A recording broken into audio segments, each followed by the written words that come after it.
ورتل القرآن ترتيلا te janga qur'ana e deggundiral sesa taw ina labti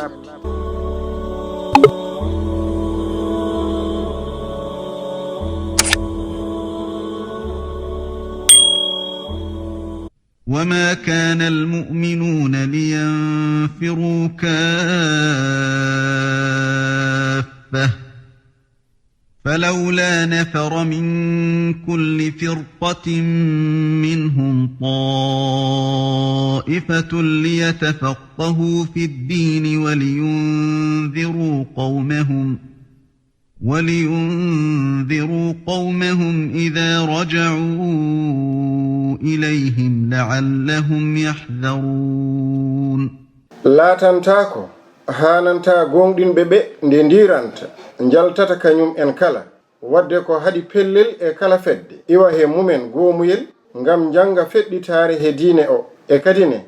jertinoye leƴƴi mumen so tawi ɓe duttima ko tito mumen mbele aɓe ndento يا أيها الذين آمنوا قاتلوا الذين يلونكم من الكفار وليجدوا فيكم غلظة واعلموا أن الله مع المتقين ehe mon gondinɓe kaɓe heɓen ɓadiɓe on jeyaɓe e yedduɓe yoɓe taw he mon ƴaggene te gande eno Allah wondi ko e hulɓe ɗum ɓe وإذا ما أنزلت سورة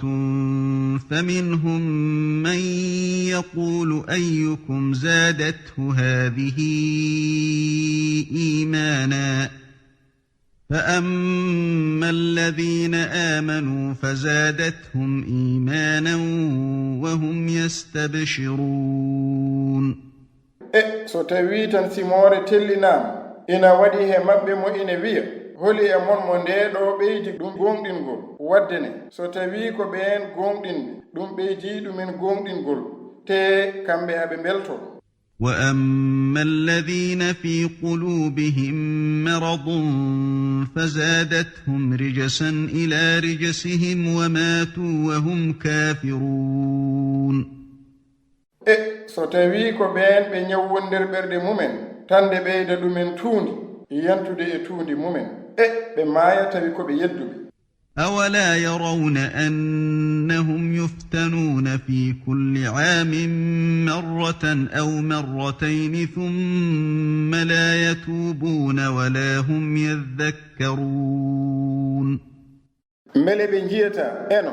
kamɓe aɓe ƴewnde pinnine nder kala hitande cilol gotol walla cili ɗiɗi refti ɓe duttotako wona kadi aɓe micco وإذا ما أنزلت سورة نظر بعضهم إلى بعض هل يراكم من أحد ثم انصرفوا صرف الله قلوبهم بأنهم قوم لا يفقهون so tawi simore tellinama jiya yoga e mabɓe wona e ƴewde faade e yoga mbele won goto e mabɓe jiyowo on refti ɓe kibbito Allah yilti ɓerɗe mabɓe tawno kamɓe ko ɓe yimɓe ɓe paamata لقد جاءكم رسول من أنفسكم عزيز عليه ما عنتم حريص عليكم بالمؤمنين رؤوف رحيم jaati ari he mon nelaaɗo iwɗo he mon ina teddi he makko ɗum ko dooki on ko kewanɗo on ndereeru ko kecco ɓernde faade e gonɗinɓe ɓe jurmotoɗo فإن تولوا فقل حسبي الله لا إله إلا هو عليه توكلت وهو رب العرش العظيم so tawi ɓe ndumtima tan wi Allah yoni kam deweteɗo ala so wona kanko ko e makko jowitimi te kanko woni joom danki teddukiki